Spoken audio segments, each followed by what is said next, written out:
Hello বন্ধুরা, কেমন আছো সবাই? আশা করছি সকলে ভালো আছো। প্রিয় বন্ধুরা, আজকে তোমাদের জন্য নিয়ে এলাম আরও একটি নতুন গল্প। আশা করছি তোমাদের দাঁড়িয়ে যাবে, তাই ভিডিওটা শুরু থেকে শেষ পর্যন্ত দেখো। আমার নাম আদনান, আমার বয়স 21 বছর। কিছুদিন আগে আমি আমার অনার্স শেষ করি।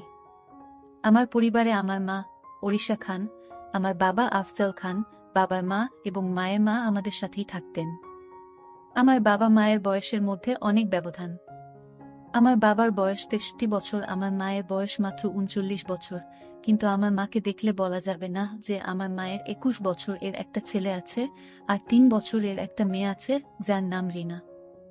আমার মা দেখতে অনেক সুন্দর, গায়ের রং শ্যামলা, মায়ের মুখটা অনেক বেশি মায়াবী, পালতোলা নৌকার মতো মায়ের চোখ। মায়ের চেহারা যে কোনো পুরুষের মাথা খারাপ করে দিতে পারবে। আমার মা অনেক বেশি শিক্ষিত আর মডার্ন। আমার মা এখনো ওয়েস্টার্ন পরে, যাতে করে মাকে অনেক বেশি ইয়াং লাগে। আমি কোনোদিন আমার মাকে নিয়ে খারাপ চিন্তা করিনি, বরং আমি আমার মাকে অনেক বেশি ভয় পাইতাম। একদিন রবিবার আমরা সবাই বাসায় যার যার মতো। হঠাৎ করে মায়ের কাছে একটা ফোন আসলো আর মা হাও মাও করে কাঁদতে লাগলো। পরে জানতে পারলাম যে আমার বাবা একটা রোড দুর্ঘটনায় মারা গেছে। বাবার মৃত্যুতে আমরা সবাই ভেঙে পড়লাম। বাবা মারা যাওয়ার 6 মাস পরে আমরা সবাই স্বাভাবিক হতে শুরু করলাম। কিন্তু সমস্যাটা হলো যে আমার বাবা মরার আগে সব সম্পত্তি আমার নামে করে দিয়ে গেছে। এরপর থেকেই নানির সমস্যা যে আমি যদি অন্য কেউরে বিয়ে করি তাহলে আমার মা ও আমার বোনের অনেক খারাপ হয়ে যাবে। তাই নানি দাদির সাথে মিলে একটা বুদ্ধি করল। তারা একদিন আমাকে আর আম্মুকে ডেকে বলল, দেখো, আমরা একদতা সিদ্ধান্ত নিয়েছি, যা তোমাদের মেনে নিতে হবে। আমি আর আম্মু চুপচাপ শুনতেছি। হঠাৎ করে নানি বলে উঠল যে আমরা চাই ওড়িশা তুই আবার বিয়ে কর, কারণ তুই অনেক বেশি ইয়াং, তোর জীবন পড়ে আছে, তোর মেয়ে এখনো অনেক ছোট, ওর বাবার দরকার আছে। মা চুপচাপ শুনছে। তারপর আবারও নানি বলে উঠল যে দেখ ওড়িশা, আমরা অনেক ভেবে এই সিদ্ধান্ত নিয়েছি যে আদনানও এখন বড় হয়েছে, কিছুদিন পর ওকেও বিয়ে দিতে হবে, তাই আমরা চাই তুই আর অন্য কাউকে বিয়ে না করে আদনানকে করো। মা, কি তোমাদের মাথা ঠিক আছে? আদনান আমার ছেলে, ওকে আমি জন্ম দিয়েছি, ওর সাথে আমার বিয়ে কিভাবে হওয়া পসিবল? এইটা অনৈতিক আর পাপ। নানি, আমরা জানি যে এখানে কিছু সমাজের নিয়ম আছে, কিন্তু নিয়ম একটা সময় যে চেঞ্জ করতে হয়। মা, তাই বলে নিজের ছেলেকে বিয়ে? তোমরা এটা ভাবতে পারো কিভাবে? আমি কোনোদিন এই পাপ করব না। তারপর নানি আর দাদিমাকে অনেক জোর করল আর হুমকি দিল যে আমরা যদি এই সিদ্ধান্ত মেনে না নেই তাহলে তারা এই বাড়ি ছেড়ে চলে যাবে। মা হাও মাও করে কান্না শুরু করল। আমি চুপচাপ বসে আছি, আমার বলার মতো কোনো ভাষা নাই। তারপর দাদু আর নানুমাকে বোঝানো শুরু করল যে দেখ, আফজাল মরার আগে সবকিছু আদনান এর নামে করে গেছে। এখন ও যদি অন্য কোনো ভুল মেয়ের পাল্লায় পড়ে তাহলে তোর আর তোর মেয়ের জীবন ধ্বংস হয়ে যাবে। তোর মেয়ের কথা চিন্তা করে রাজি হয়ে যা। মায়ের কান্না থামে না। আমি তো অবাক, কারণ আমি মাকে নিয়ে কোনোদিন ওইভাবে কিছু ভাবিনি। তারপর দাদু আর নানু অনেক বুঝানোর পর মাকে বলল যে দেখ, তুই মেনে নিবি, তা না হলে আমাদের সারা জীবনের জন্য হারাবি। মায়ের কান্না থামে না।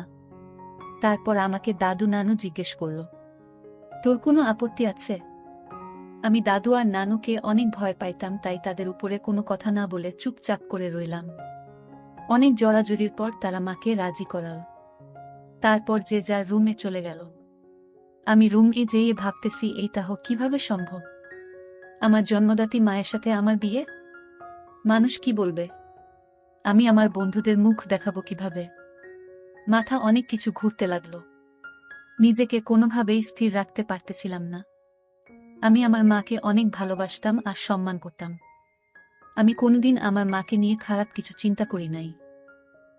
আমার জন্য আর মায়ের জন্য এই ব্যাপারটা মেনে নেওয়া অনেক কঠিন ছিল। আমাদের বিয়ের কথা ঠিক হওয়ার পর থেকে আমি মায়ের সামনে যেতে লজ্জা পেতাম।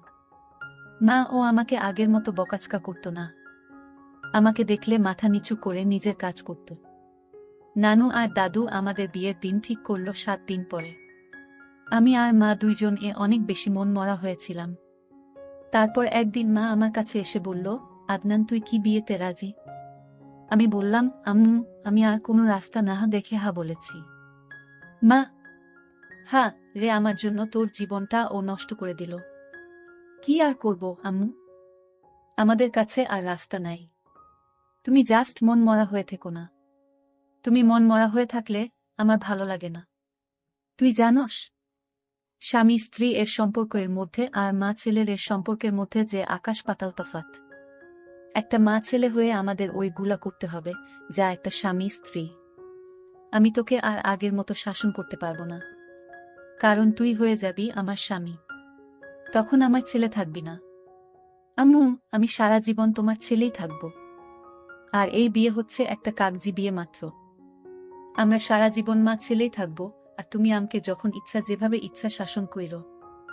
আমাদের মধ্যে কোনো চেঞ্জ আসবে না। আমি তোমাকে সব সময় সম্মান করতাম আর সারা জীবন করব। মা একটু আশ্বাস পেয়ে আমার কাছে অনেক খুশি হয়ে গেল। তারপর আমাকে বলল, আচ্ছা আমি না হয় আমার জীবনের অর্ধেক পার করে ফেলেছি, কিন্তু তুই তো এখনো অনেক বেশি ইয়াং। তোর কত এক্সপেকটেশন ছিল তোর বিয়ে নিয়ে, তাই না? কত কিছু না ভেবে রেখেছিলি যে এমন মেয়ে বিয়ে করবি, এমন জায়গায় ঘুরতে যাবি, দুষ্টামি করবি, ঘোরাফেরা করবি, সব পানিতে গেল। এই বুড়ির সাথে কিছুই হবে না। আরে আম্মু, এক তো তুমি বুড়ি না, তুমি অনেক বেশি ইয়াং আর এখনো অনেক বেশি সুন্দর। আর হ্যাঁ, অনেক আশা ছিল, কিন্তু সমস্যা নাই, তুমি তো হো আমার মা। পর তো কেউ না। আমরা অনেক ভালো বন্ধুর মতো হয়ে সব আশা পূরণ করব। মা আমার কথা শুনে একটু খুশি হয়ে গেল। তারপর বলল, আচ্ছা ঠিক আছে, আমরা আজকে থেকে অনেক ভালো বন্ধু। আমরা একে অপরের সাথে সব শেয়ার করব। আচ্ছা আম্মু। মা আমার মাথায় একটু হাত বুলিয়ে নিজের রুমে চলে গেল। পরের দিন থেকে মাকে আর মন খারাপ মনে হলো না। আমি আর মা সেই দিন অনেক বিষয় নিয়ে কথা বললাম। আমি মাকে এইটাও বললাম আমার জীবনেও কোনো গার্লফ্রেন্ড ছিল না। মা তো শুনে অবাক হয়ে গেল। তারপর আমাকে তার জীবনেও অনেক গল্প আমাকে বলল। আমি আর মা অনেক ফ্রি হয়ে গেলাম। আমি আর আম্মু বিয়ে হওয়ার যে দিনগুলা বাকি ছিল, আমরা আমাদের জীবনের এর সবচেয়ে ভালো সময় কাটিয়েছি একসাথে। কারণ আমরা একসাথে হাসাহাসি করতাম, মুভি দেখতাম, রাত ভরে আড্ডা দিতাম, একসাথে গেম খেলতাম, আবার ঘুরতে যেতাম। আমি ওই কয়েকদিন আসলেই ভালো বন্ধু হয়ে গেলাম। যাই হোক, আমাদের বিয়ের একদিন আগে দাদু আর নানু আমাকে আর মাকে নিয়ে গেল শপিং এর জন্য। আমরা গেলাম। আমরা খুব হাসি হাসি করছিলাম। তা দেখে নানু আর দাদু অনেক খুশি হল। যাই হোক, আমি আর মা পছন্দ করে অনেক কিছু কেনাকাটা করলাম। মাকে আমি পছন্দ করে প্রথম বেনারসি শাড়ি কিনে দিলাম। মা একটু লজ্জা পেয়ে গেল। পরের দিন আমাদের বিয়ের আয়োজন করা হলো। কিছু মানুষকে ডাকা হলো। যাই হোক, মাকে কে দাদু আর নানু মিলে রেডি করে দিচ্ছে। আমি গোসল করে শেরওয়ানি পরে নিলাম। তারপর নিজের রুমে অপেক্ষা করতে লাগলাম। একটু পরে দাদু আসলো, বলল কাজী সাহেব চলে এসেছে। এই কথা শোনার পর থেকেই আমার বুক কেমন যেন থরথর করে কাঁপা শুরু করে দিল।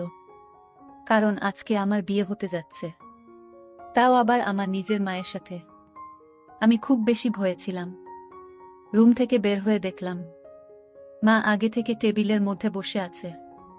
মা বেনারসি শাড়ি পরেছে, মাথায় কাপড় দিয়ে রাখছে, হাতে হালকা গয়না পরছে, আর হালকা মেকআপ করছে। মাকে আসলেই সুন্দর লাগতেছে, একদম ঠিক যেন নতুন বউয়ের মতো। আমি যে মায়ের পাশে বসলাম আর কানে কানে ফিস ফিস করে বললাম, আম্মু তোমাকে অনেক সুন্দর লাগতেছে। মা একটা হাসি দিল। তারপর কাজী সাহেব আমাদের বিয়ে পড়ানো শুরু করল। কাজী জানতো যে আমরা মা ছেলে। তারপর ও অনেক টাকার বিনিময়ে বিয়ে পড়াচ্ছে। যাই হোক, আমরা দুইজন কবুল বলে ফেললাম। আমাদের বিয়ে হয়ে গেল। আমরা মা ছেলে থেকে হয়ে গেলাম স্বামী স্ত্রী। যে নারী আমাকে পেট ধরে এই পৃথিবীতে এনেছে সে কিনা আমার বিয়ে করা বউ হয়ে গেল। দাদু আর নানু তো অনেক খুশি, আমাদের আশীর্বাদ দিলেন। তারপর বাকি মেহমানরা আমাদের আশীর্বাদ দিয়ে রাতের খাবার খেয়ে চলে গেলেন। তারপর আমরা সবাই খাবার টেবিলে বসে খাচ্ছি। ওই সময় আমার বোন আমাকে বলল, ভাইয়া আজকে কার বিয়ে হলো? তারপর দাদুকে কোলে নিয়ে বলল, রিনা, আজকে থেকে তুমি ওকে বাবা বলে ডাকবা। ও ছোট মানুষ, মাথা নাড়িয়ে হা বলল। আমাদের খাওয়া দাওয়া শেষ করে নানু মাকে নিয়ে তার রুমে গেল। আমি আমার রুমের দিকে যেতে লাগলে দাদু আমাকে বলল, আদনান, আজকে থেকে তুমি নতুন জীবন শুরু করেছ। তোমার মা এখন তোমার বিয়ে করা স্ত্রী। ওর সব চাহিদা, ইচ্ছে, সুখ দুঃখ এখন থেকে তুমি দেখবা। ওকে এখন থেকে একজন স্বামীর মতো ভালোবাসবা। আমি দাদুয়ের কথা শুনে অনেক বেশি লজ্জা পেয়ে গেলাম। তারপরও শুধুমাত্র মাথা নাড়িয়ে বললাম। তারপর আমার রুমের দিকে যাইতে লাগলাম। দাদু থামিয়ে বলল, আজকে থেকে তোমরা একসাথে ঘুমাবা। আমি তখন আরও চমকে গেলাম। তারপর দাদু আমাকে নিয়ে মায়ের রুম ঠেলে দিল। দেখলাম নানু মাকে কি যেন বোঝাচ্ছে। আমি যেয়ে দাঁড়িয়ে রইলাম। একটু পরে নানু দেখে বলল, আসেন জামাই সাহেব, আমি বের হয়ে যাচ্ছি। আমি এই কথা শুনে লজ্জায় লাল হয়ে গেলাম। এরপরে নানু রুম থেকে বের হয়ে গেল। আমি রুমের দিকে তাকিয়ে দেখি রুমটা অনেক সুন্দর মতো সাজানো। খাট ও ফুল দিয়ে অনেক সুন্দর করে সাজিয়েছে, কারণ তারা চায় আমি আমার মায়ের সাথে বাসর করি। যেই আমার ভাবতেই কেমন যেন ঘৃণা লাগছে। আমি চুপচাপ দাঁড়িয়ে রইলাম। মা আমাকে দেখে বলল, আসো। আদনান, দাঁড়িয়ে আছো কেন?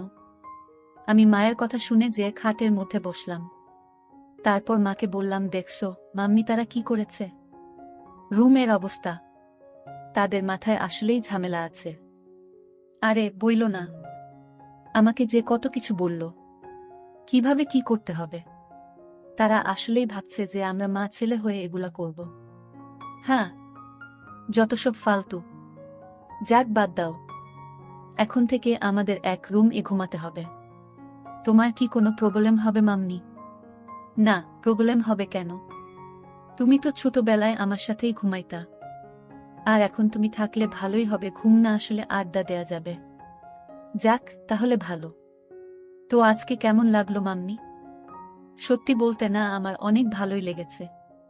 এত বছর পর মনে হচ্ছে আমি আবার কোণে হয়েছি, বউ রূপে সেজেছি। আমার কাছেই ওভারঅল ভালোই লেগেছে। তোমার কাছে কেমন লেগেছে? আমার মধ্যে অনেক ভয় কাজ করেছে মাম্মি, যে আমাদের সম্পর্ক কিভাবে মিনিটের মধ্যে চেঞ্জ হয়ে গেল। আরে কই, আমরা তো আগে থেকেই ডিসিশন নিছিলাম যে আমরা অনেক ভালো বন্ধু হয়ে থাকব। এইসব আজাইরা জিনিসগুলা নিয়ে মন খারাপ করব না। হ্যাঁ, ঠিক বলেছ মাম্মি। যাক, আমি অনেক বেশি ক্লান্ত, আমি না হয় ঘুমিয়ে পড়ি। মা বলল, হ্যাঁ আমি অনেক বেশি ক্লান্ত, আমি ফ্রেশ হয়ে আসি, তারপর আমিও ঘুমিয়ে পড়ব। তুমি শুয়ে পড়ো। আমি আচ্ছা বলে খাটের একপাশে শুয়ে পড়লাম। একটু পরে মা এসে লাইট অফ করে দিল।